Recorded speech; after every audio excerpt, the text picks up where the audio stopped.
এটা হচ্ছে প্রথম অর্ডার আমেরিকা যাওয়ার।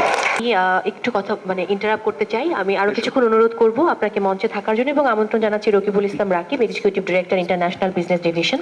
আমার মাইক্রোফোনের সাউন্ড একটু বাড়বে। এবং সেই সাথে মঞ্চে আরো আমন্ত্রণ জানাবো ইমদাদুল হক সরকার, রিমার্ক হার্লেনের সিইও, ফুলফিলমেন্ট সিইও। আমি তাকেও আমন্ত্রণ জানাচ্ছি, কারণ একটু আগেই আমাদের megastar director of remark Herlan তিনি বলছিলেন যে এক্সপোর্ট করা হচ্ছে এবং সেই এক্সপোর্টের ওয়ার্ক অর্ডার এখন আসলে হ্যান্ডওভার করা হবে এবং হ্যান্ডওভার করছেন Rakibul Islam Rakib, executive director international business division, এবং সেই সাথে Imdadul Haque Sarkar CEO, remark fulfilment. একটু দেখাই দিবে তো? একটু মাঝে দাঁড়ালে খুব ভালো হয়, তাহলে ছবিটা পেতে সুবিধা হবে। এটা হচ্ছে প্রথম অর্ডার আমেরিকা যাওয়ার। আপনাদের সাথে নিয়ে সাইন করছি।